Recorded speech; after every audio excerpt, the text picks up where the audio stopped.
Team India का विजय रथ लगातार आगे बढ़ रहा है। पाकिस्तान और बांग्लादेश को मात देने के बाद टीम इंडिया ने न्यूजीलैंड को हराकर जीत की हैट्रिक अब लगा दी। भारतीय टीम की चैंपियंस ट्रॉफी के सेमीफाइनल्स में अब पहुंच चुकी है, जहां उसका मुकाबला अब सीधे ऑस्ट्रेलिया से होगा।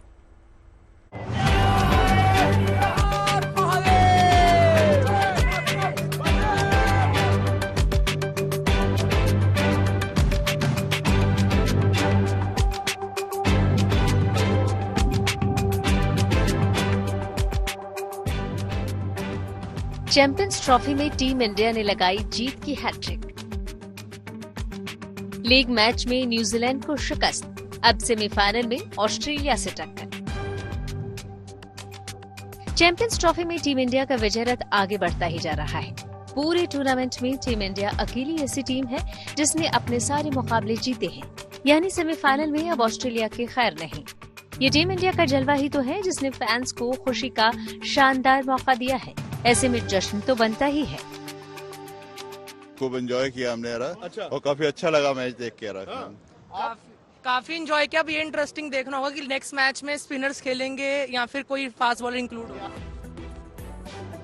हालांकि न्यूजीलैंड के सामने टीम इंडिया की बल्लेबाजी कोई खास कमाल नहीं दिखा पाई। टीम इंडिया 7 ओवर खत्म होते होते मुश्किलों में घिर चुकी थी, क्योंकि टॉप ऑर्डर के 3 बल्लेबाज बोरिया बस्तर समेटकर पवेलियन लौट चुके थे।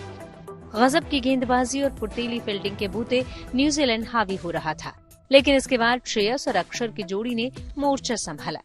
दोनों ने मिलकर 98 रन की साझेदारी कर टीम को मुश्किलों से उबारा। हालांकि अक्षर हाफ सेंचुरी जमाने के करीब थे, लेकिन रचिन की गेंद पर विलियमसन ने उन्हें पवेलियन भेज दिया। इसके बाद शतक की ओर बढ़ रहे श्रेयस अय्यर 79 रन पर आउट हो गए। फिर हार्दिक पांड्या टीम इंडिया की उम्मीद बनकर उभरे और ताबड़तोड़ 45 रन बना दिए, जिसकी बदौलत ही टीम इंडिया न्यूजीलैंड को 250 रनों का लक्ष्य दे सकी। विलियमसन का पार्टनरशिप चल रहा था। मेरे सारे दोस्त लोग ने बोला चलते हैं ना ग्राउंड मैच देखते हैं। मैंने बोला अगर ग्राउंड गया तो जीतना ही जीतना है। ऑस्ट्रेलिया और South Africa doesn't matter, the way we are playing. मुझे लगता है कि कोई भी बॉलर खेले, जैसे वरुण ने जैसे परफॉर्म किया, the biggest strength of Indian team is we have such great bench strength. और जैसे बजीबा ने बोला, मुझे नहीं लगता है कि कोई भी टीम जैसे हमारा फॉर्म है, अगर 250 हम रिस्ट्रिक्ट कर सकते हैं तो मुझे लगता है यार वी आर इनविंसिबल। बुमराह के बिना गेंदबाजी टीम इंडिया का कमजोर पक्ष मानी जा रही थी, लेकिन इस मैच में भारतीय गेंदबाजों ने कमाल कर दिया और न्यूजीलैंड की पूरी टीम 45.3 ओवर में 205 रन पर ढेर हो गई। टीम के लिए केन विलियमसन ने सबसे ज्यादा 81 रन बनाए, लेकिन वो टीम को जीत नहीं दिला सके। भारत की ओर से वरुण ने 42 रन देकर 5 विकेट झटके। जो टीम में जो चल रहा है, एकता चल रही है, जो बॉलिंग चल रही है और जो बैटिंग चल रही है, क्योंकि अगर स्कोर कम बनता है तो हमारी फील्डिंग और बॉलिंग बहुत अच्छी है, क्योंकि यहाँ की जो पिच यूज कर रही है टीम इंडिया, क्योंकि पहले से ही यहाँ पे यूजफुल है टीम इंडिया और अच्छा कर रही है। बेटर साइड ये है, न्यूजीलैंड को हरा दिया है, लेकिन अभी जो बड़ा मैच है सेमीफाइनल ऑस्ट्रेलिया के अगेंस्ट होगा, तो वो बड़ा मैच होगा और इंडिया को 2 मौके हैं। एक तो बीजीटी का बदला लेना है, एक 2023 का वर्ल्ड कप का बदला लेना है और टीम इंडिया इसके लिए रेडी है। चैंपियंस ट्रॉफी के शुरुआती 2 लीग मैच में भारत के बल्लेबाजों ने कमाल दिखाया था, लेकिन इस मैच में भारतीय गेंदबाजों ने न्यूजीलैंड को हराकर ग्रुप ए में टॉप किया। यानी अब टीम इंडिया का मुकाबला सेमीफाइनल में ऑस्ट्रेलिया के साथ होगा। Vikrant Gupta, Dubai, good news today. बात कुछ और खबरों की हो जाए। प्रधानमंत्री नरेंद्र मोदी के गुजरात दौरे का आज तीसरा और अंतिम दिन है। विश्व वन्य जीव दिवस के मौके पर प्रधानमंत्री आज गिर नेशनल पार्क में जंगल सफारी पर निकले हैं। गिर के ये जंगल सफारी के लिहाज से अगर देखें तो बहुत खास हो जाते हैं, क्योंकि प्रधानमंत्री नरेंद्र मोदी जब गुजरात के मुख्यमंत्री थे तब उन्होंने साउथर्न गिर के विकास और एशियाई शेरों के संरक्षण पर काफी काम किया। यही वजह है कि आज गिर नेशनल पार्क में बड़ी संख्या में सैलानियों का जमावड़ा रहता है। गिर नेशनल पार्क को एशियाई शेरों के लिहाज से अगर देखें तो एकमात्र घर के लिहाज से भी इसको जाना जाता है। जंगल सफारी के बाद प्रधानमंत्री नरेंद्र मोदी वन्य जीव बोर्ड की बैठक की भी अध्यक्षता करेंगे, जिसमें वन्य जीवों के संरक्षण को लेकर मंथन होगा। प्रधानमंत्री के दौरे से जुड़ी ज्यादा जानकारी दे रहे हैं हमारे संवाददाता ब्रिजेश दोषी।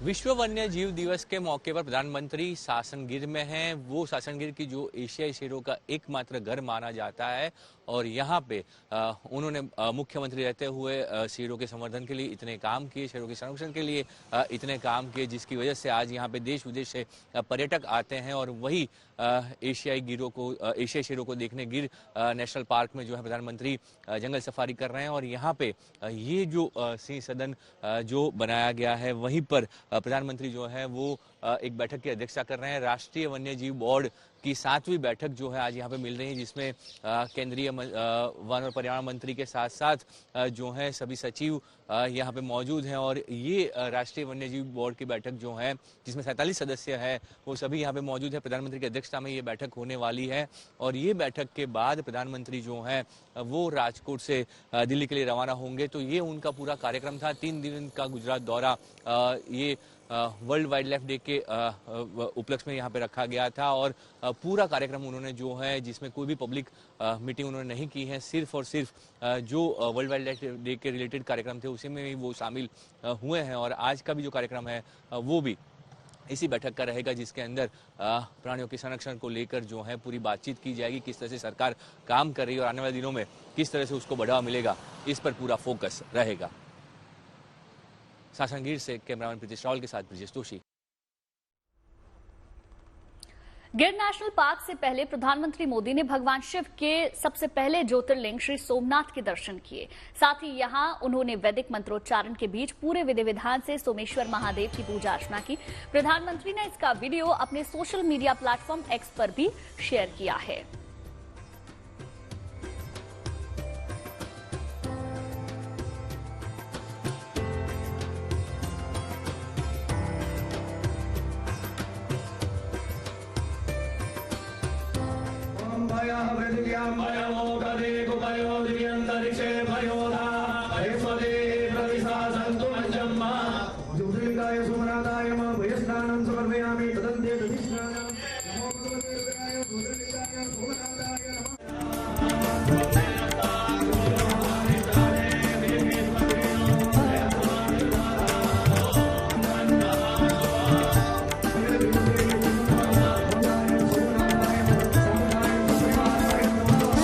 तीन दिनों के दौरे पर गुजरात पहुंचे पीएम मोदी ने रविवार को भगवान शिव के प्रथम ज्योतिर्लिंग श्री सोमनाथ की पूजा अर्चना की और एकता के महाकुंभ के सफल समापन को श्री सोमनाथ भगवान के चरणों में समर्पित किया। दरअसल महाकुंभ का आयोजन पूरा होने के बाद पीएम मोदी ने कहा था कि अब वो भगवान शिव के प्रथम ज्योतिर्लिंग श्री सोमनाथ के दर्शन करने जाएंगे और देशवासियों के स्वास्थ्य और समृद्धि की कामना करेंगे। ऐसे में 3 दिनों के गुजरात दौरे पर पहुंचे पीएम मोदी ने भगवान सोमनाथ के दर्शन किए और देशवासियों के सुख और समृद्धि का भगवान भोलेनाथ से आशीर्वाद लिया। सोमनाथ में सरदार पटेल की प्रतिमा पर पुष्प अर्पित करने के बाद पीएम मोदी का काफिला सोमनाथ मंदिर परिसर पहुंचा। यहां मंदिर में घुसते ही सबसे पहले प्रधानमंत्री ने नंदी महाराज को प्रणाम किया और फिर महादेव के 12 ज्योतिर्लिंगों में प्रथम ज्योतिर्लिंग भगवान सोमनाथ को नमन किया। सोमनाथ ज्योतिर्लिंग पर जल चढ़ाने के बाद प्रधानमंत्री मोदी यहां सोमेश्वर महादेव पूजा में शामिल हुए। वैदिक मंत्रोच्चार के बीच पीएम मोदी ने प्रथम ज्योतिर्लिंग सोमेश्वर महादेव की विधिवत पूजा की। भगवान को पुष्प अर्पित करने के बाद उन्होंने भगवान सोमनाथ की आरती भी की।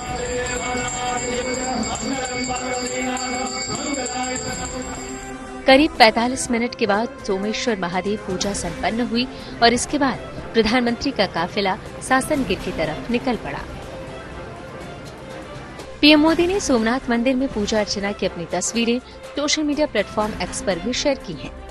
उन्होंने लिखा, मैंने एक सेवक की भांति अंतर्मन में संकल्प लिया था कि महाकुंभ के उपरांत 12 ज्योतिर्लिंग में से प्रथम ज्योतिर्लिंग श्री सोमनाथ का पूजन अर्चन करूंगा। आज सोमनाथ दादा की कृपा से वो संकल्प पूरा हुआ है। मैंने सभी देशवासियों की ओर से एकता के महाकुंभ की सफल सिद्धि को श्री सोमनाथ भगवान के चरणों में समर्पित किया। इस दौरान मैंने हर देशवासी के स्वास्थ्य एवं समृद्धि की कामना भी की। सोमनाथ के बाद पीएम मोदी सासनगिर पहुंचे, जहां लोगों ने उनका भव्य स्वागत किया। सोमनाथ से ब्रिजेश जोशी के साथ bureau report, good news today.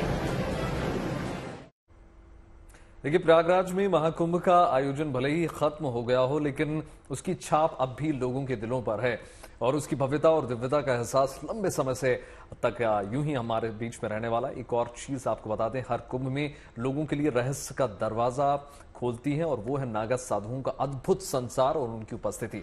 ऐसे में इंडिया टुडे के चीफ फोटो एडिटर और दुनिया के जाने माने फोटोग्राफर मनदीप सिंह के सौंदर्य बोध वाले क्लिक्स ने नागा साधुओं के हर एक आयाम को अपने कैमरे में बाकायदा उतारा और जिसे हाल ही में भस्मांग नाम से फोटो प्रदर्शनी में प्रदर्शित किया गया है। आप भी देखिए।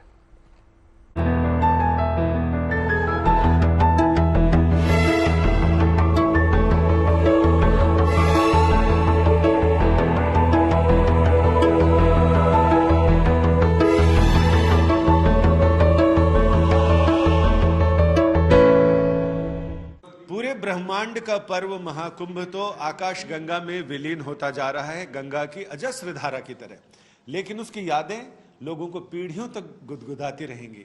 जैसे ही आप गर्दन झुकाएंगे, आपके हृदय में एक नया कुंभ आएगा, एक नई छवि आएगी और उस महाकुंभ को अजर अमर करने, यानी उसको लगातार पीढ़ी दर पीढ़ी बताने के लिए मनदीप सिंह जी ने अपने कैमरे के क्लिक में जो किया है, वो पूरा क्षण जैसे फ्रिज हो जाना कहते हैं, वो ऐसा फ्रिज हुआ है कि इसके फॉसिल्स आगे आने वाली पीढ़ियों तक, यानी कहें तो सदियों और सहस्राब्दियों तक लोगों को पता चलेंगे। एक तरह का डॉक्यूमेंटेशन है। हम बात कर रहे हैं इस पूरे महाकुंभ को अपने लेंस से देखने वाले, अपने कैमरे में झांककर उन्हें कैप्चर करने वाले मनदीप सिंह जी से आज हम इनके दिल के कैमरे में झांकते हैं कि कितनी चुनौतियां रही, कैसा रहा उनका अनुभव, ताकि हम इन तस्वीरों को और साक्षात ढंग से देख सके, इनके बनने की प्रक्रिया जान सके। मनदीप सिंह जी, आपका स्वागत है। और ये इतनी अद्भुत एग्जीबिशन जिसमें फोटोग्राफ ज्यादा दिलचस्प और दिलकश हैं या उसके कैप्शन, ये सच में बहुत अद्भुत संयोग है, ये जैसे सोने में सुगंध है। संजय जी, ये जो एग्जीबिशन है ये बेसिकली मैंने जो कुंभ में जो मेरे लिए परम आकर्षण जो है, उसके जो सब्जेक्ट रहे नागा साधुओं, उनके साथ जो मेरा एसोसिएशन है, उनके साथ जो मेरा उनके प्रति जो लगाव है, उनके प्रति जो मेरे अंदर रहस्य का भाव है, उन सब चीज़ों को एक्सप्लोर करते हुए की गई इमेजेस हैं। मैं 2019 से उनके अखाड़ों में, जब कुंभ होता है उनके अखाड़ों में रहा हूं, उनके साथ रहने का मौका मिला। उनके साथ रहते हुए जो मैंने उनके पर्सनालिटीज़ को, जो उनके भावों को देखा, जैसा महसूस किया और जैसा मैंने देखा, इन तीनों एस्पेक्ट्स को लेके मैंने तस्वीरें की। ये आपने जिस तरह से ये तस्वीरें ली हैं, जिस एंगल से, मतलब कहते हैं कि जो एस्थेटिक सेंस, जो सौंदर्य है इस पूरे नागा सन्यासियों का, वो बिल्कुल कई रूपों में उभर के आता है। ये बात सही है। ये उनको सौंदर्य का विषय जो है कभी वो उस तरह से देखा कम गया है। उनको एज उनका जो एक प्रचलित जो उनका डिपिक्शन है, वो एज क्रुद्ध बाबा लोग जो हर एक बात पे गुस्सा करते हैं, या जो तरह तरह के श्रृंगार करके अपने टेंट्स के बाहर बैठे हुए हैं, उस रूप से थोड़ा सा आगे चल के उनको देखने की कोशिश है। ये तस्वीर, ये क्षण अपने आप में मतलब बहुत सारी चीजें कहता है, बहुत रहस्य के आवरण खोलता भी है, रहस्य बनाता भी है। इसमें कई तरह की मतलब इसमें ऐसा है कि आप अपने अर्थ लगा सकते हैं इसके। किसी को इसमें कई तरह की शक्ल दिखाई दे सकती है, किसी को बाबा आंख बंद किए हुए दिखाई पड़ते हैं, मुझे बाबा ऐसे देखते हुए दिखाई पड़ते हैं। ये तस्वीर जो है, ये मेरे लिए जो है, ये परमानेंस और जो है इम्परमानेंस का जो विरोधाभास है उसको दिखाती है। एक साधु जो स्थिर तपस्या में है और उसके चारों तरफ विभूत जो है कॉस्मिक डस्ट की तरह जो है उसके चारों तरफ रोटेशन में है। लाइफ का ओरिजिन भी है, एक शिव तत्व की फीलिंग है जो सब चीज में, सारी क्रिएशन में स्थायी विद्यमान है। अब मुझे ये जानना है कि बाबाओं को शीशे में उतारना कहें या कैसे वो इतनी सारी चीजों के लिए तैयार, क्योंकि आम लोग ये मानते हैं कि वो बहुत बात बात पे क्रुद्ध होने वाले, क्षणे रुष्टवा क्षणे तुष्टवा रुष्टवा तुष्टवा क्षणे क्षणे, तो वैसी स्थिति में कैसे उनके साथ काम करने का अनुभव कैसा रहा? मेरे लिए उनके साथ रहना बहुत सहज था। मेरे को पहली बात तो मैं एक तरह से इसमें एक डिवाइन पर्पस था कि मुझे उनके साथ रहने का मौका मिला और उनके साथ उनके अखाड़ों में उनके साथ समय बिताने का मौका मिला। उससे क्या है, एक फॉर्मेलिटी की दूरी खत्म हुई और बहुत से जो लोग रील बनाने वाले होते हैं उससे मेरा पर्पस थोड़ा सा अलग था और बाबा लोग एनर्जी को बहुत जल्दी पहचानते हैं। कुंभ समाप्त हो गया, लेकिन हमने इसलिए ये सारी डिटेल में शूट किया है ताकि आप भी अनंत काल तक इस एग्जीबिशन का आनंद ले सकें, इसमें जो भाव है इसमें उतर सकें और ये जो भस्मांग है इसको आप भी अपने हृदय की गहराइयों तक महसूस कर सकें, जो आपको इस दुनिया से डिटैच तो करता है, क्योंकि ये भस्म वो है जो ये बताती है कि शरीर का, पूरे जगत का क्या होना है, जो फाइनल डेस्टिनी है आपकी, बस वही ये भस्म बताती है और ये एग्जीबिशन भी यही बता रही है। कैमरामैन प्रदीप गुप्ता के साथ संजय शर्मा, दिल्ली। आपको आस्था से जुड़ी भव्य तस्वीरों का दीदार करवाते हैं राजस्थान के मशहूर खाटू श्याम जी मंदिर में। हर साल फाल्गुनी लक्खी मेला आयोजित किया जाता है और मेला 11 दिनों तक यूं ही चलता रहेगा, जिसमें बड़ी संख्या में बाबा के भक्त अपने आराध्य के दर्शन पूजन के लिए उमड़ते हैं, जहां बाबा श्याम भक्तों की अर्जी सुनते हैं और दर्शन उनको देते हैं। यही नहीं, एकादशी तक लगातार 271 घंटे खाटू श्याम बाबा भक्तों की फरियाद सुनते हैं। मेले को लेकर मंदिर कमेटी और प्रशासन की ओर से पुख्ता बंदोबस्त है। मेले को लेकर भक्तों में कितना उत्साह है, हम आपको उससे जुड़ी ये 2 तस्वीरें इस वक्त टेलीविजन स्क्रीन पर दिखा रहे हैं। नाच गाकर श्रद्धालु जो है लंबी कतार से ये गवाही दे रहे हैं कि बाबा के भक्तों का जोश कितना है।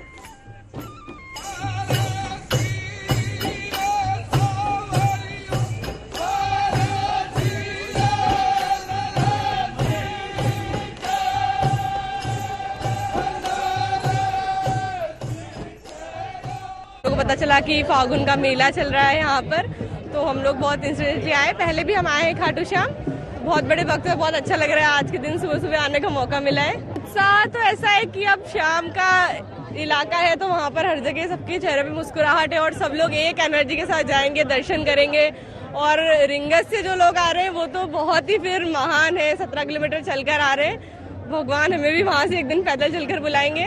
यहाँ पे बहुत बढ़िया लग रहा है, खाटू श्याम जी के दर्शन हुए अच्छे से और मैंने काफ़ी दूर से सफ़र किया, लेकिन ज़्यादा यात्री थे तो बढ़िया लगा था, अच्छा माहौल था। यहाँ पे व्यवस्था बहुत बढ़िया बना रखा है, रोड वगैरह बहुत बढ़िया है, यहाँ पे हमें आने जाने में कोई प्रॉब्लम नहीं हुई। बहुत ज़्यादा उत्साह है, फागुन के महीने में बाबा श्याम के दर्शन होना, बाबा का बुलावा है स्पेशल, बाबा ने हमें इस काबिल समझा हम फागुन में दर्शन करें। बहुत ही उत्साह है, बहुत ही उमंग हमारे मन में बाबा के प्रति। चलिए अब आपको लेकर चलते हैं कोरियन कार्निवाल से लेकर ब्राजील के कार्निवाल में। गुरुग्राम के वर्ल्ड मार्क में कोरियन कार्निवल का आयोजन हो रहा है, जिसमें वहां के पारंपरिक व्यंजनों से लेकर ब्यूटी प्रोडक्ट्स और फैशन के सामानों के स्टॉल लगाए गए हैं। कोरियन कार्निवल में बड़ी तादाद में लोगों ने हिस्सा लिया। इस कोरियन कार्निवाल में न सिर्फ कोरियन डिशेज बल्कि वहां की डिजाइनर, स्टेशनरी, कॉस्मेटिक्स और ब्रांडेड प्रोडक्ट्स की भरमार है। तो वहीं ब्राजील में रियो कार्निवल की शुरुआत हो गई है। इसके साथ ही रियो की सड़कों पर लोग रंग बिरंगे कपड़े पहनकर नाचते गाते दिखाई दे रहे हैं। हर कोई मौज मस्ती के साथ अपनी धुन में मगन है। 8 मार्च को इस खास जश्न का समापन होगा। तो सबसे पहले आपको दिखाते हैं कोरियन कार्निवल की खूबसूरत तस्वीरें।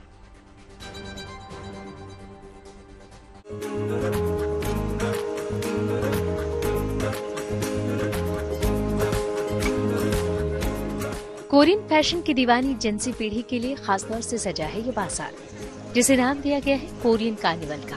इसमें कोरियन फैशन से लेकर वहाँ के मशहूर व्यंजन तक और ब्यूटी प्रोडक्ट से लेकर सजावट के सामान तक सब कुछ मिलता है, वो भी एक ही जगह पर। गुरुग्राम के वर्ल्ड मार्क में 2 दिन तक चले इस कोरियन कार्निवल में बड़ी तादाद में युवाओं और महिलाओं के साथ साथ बुजुर्ग भी शामिल हुए, क्योंकि यहाँ सिर्फ बात फैशन की नहीं, खान पान की भी थी। रिस्पॉन्स बहुत अच्छा है। पहले इवेंट में भी था कोरियन कार्निवल 1 जो वर्ल्ड मार्क में हुआ था एरो सिटी। किमची पहले एक सैलेड की तरह यूज होता था, लेकिन अब हम उसको पिज्जा में लेकर आए। हमारी पिज्जा में जो इंग्रेडिएंट सॉसेस यूज कर रहे हैं वो डिफरेंट है। हम उसको पूरा एक कोरियन फ्लेवर दे रहे हैं दिल्ली के अंदर। कोरियन पिज्जा हमने अपने रेस्टोरेंट में लॉन्च किया था, जिसकी वजह से हमारा क्लाउड किचन फेमस हुआ था।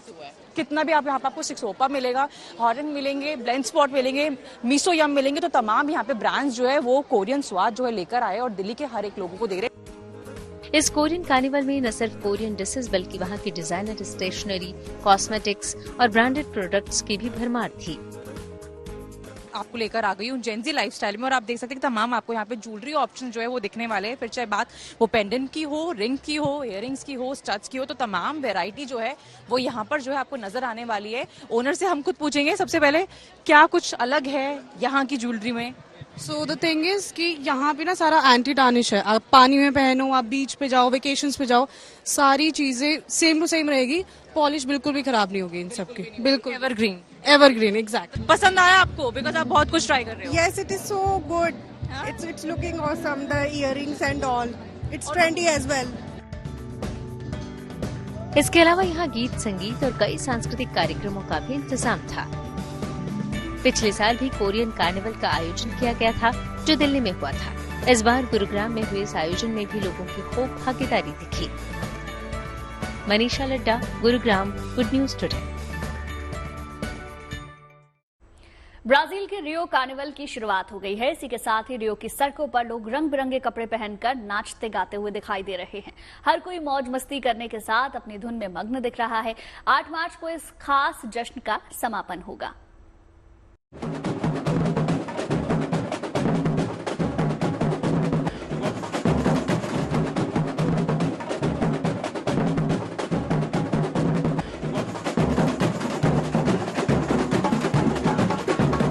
ये रंग, ये मस्ती, ये उत्साह और ये जुनून, ब्राजील के शहर रियो की सड़कों पर ये नजारा इन दिनों आम है।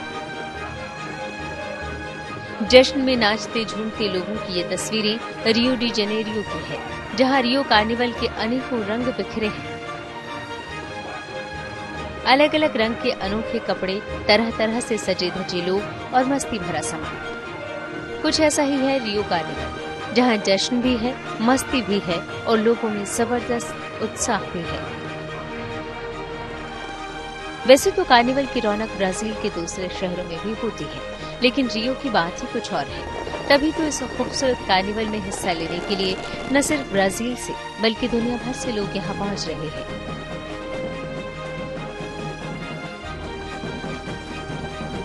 तस्वीरें ये बताने के लिए काफी है कि ये कार्निवल अपने आप में कितना खास है। देखिए, कोई डांस में मशगूल है तो कोई अनोखी करतब कर रहा है, कोई ड्रम बजा रहा है तो किसी का ड्रेस इस कार्निवल में आकर्षण का केंद्र बना हुआ है।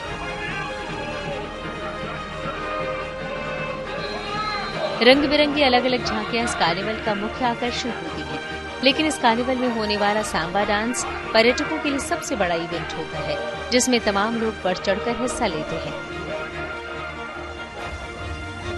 इस कार्निवल में इस बार मड फेस्टिवल की भी काफी धूम है। मिट्टी और कीचड़ में लोगों की मस्ती का ये अंदाज न सिर्फ निराला है बल्कि काफी अनोखा भी है। ऐसा माना जाता है कि चिलचिलाती गर्मी से थोड़ी राहत मिलने पर हर साल इस कार्निवल का आयोजन होता है। इस बार 1 मार्च से शुरू हुआ ये कार्निवल 8 मार्च तक चलेगा। Bureau report, good news today. देखिए, बचपन में आपने कठपुतली का खेल तो जरूर देखा होगा। समय के साथ ये प्राचीन कला इतिहास के पन्नों में लुप्त होने लगी, लेकिन अब एक बार फिर से इस अनोखी कला को नया जीवन देने की पहल की गई है। पश्चिम बंगाल की पूर्व बर्धमान में इन दिनों पुतुल केला नाम के अंतर्राष्ट्रीय कठपुतली फेस्टिवल की धूम है। देखिए,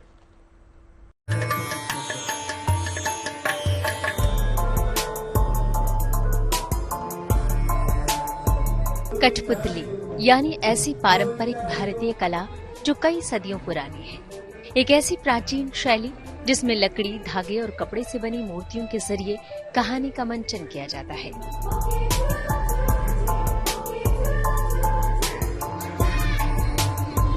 एक ऐसी कला जो धीरे धीरे हमारे दरमियान से गायब होती जा रही है और इतिहास के पन्नों पर चढ़ी धूल के गुबार में कहीं खो सी गई है। लेकिन अब एक बार फिर इस प्राचीन कला को जिंदा करने की कोशिश की जा रही है। एक बार फिर पारंपरिक भारतीय कला को संवारा जा रहा है। पश्चिम बंगाल के पूर्व वर्धमान में इन दिनों पुतल केला नाम के अंतर्राष्ट्रीय कठपुतली फेस्टिवल की धूम है। ये पपेट का फेस्टिवल है। हमारा ग्रुप बर्धमान द पपेटियर्स 25 ईयर्स से बर्धमान में हम लोग पपेट्री का प्रैक्टिस कर रहा हूँ। तो हमारा ग्रुप का 25 ईयर्स अभी चल रहा है। तो इसीलिए हम लोग यहाँ पर एक इंटरनेशनल पपेट फेस्टिवल अरेंज किया। तो इटाली से 2 ग्रुप आ रहा है और इंडिया का हर राज्य से हमारा ग्रुप आ रहा है। क्या बच्चे और क्या बुजुर्ग, हर कोई इस अनोखी कला का मजा ले रहा है।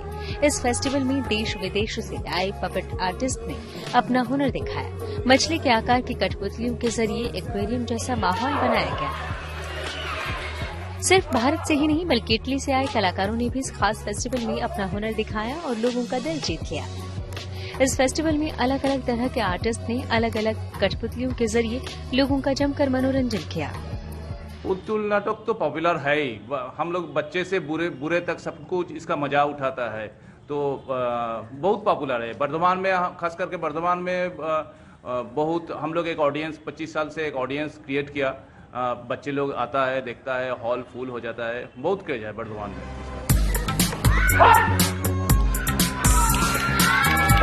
अंतर्राष्ट्रीय कठपुतली फेस्टिवल की अभी तो ये शुरुआत है, क्योंकि ये पपेट फेस्टिवल अब पश्चिम बंगाल के दूसरे शहरों में भी अपने हुनर का जादू बिखेरेंगे। Sujata Mehra, Vardhaman, good news today.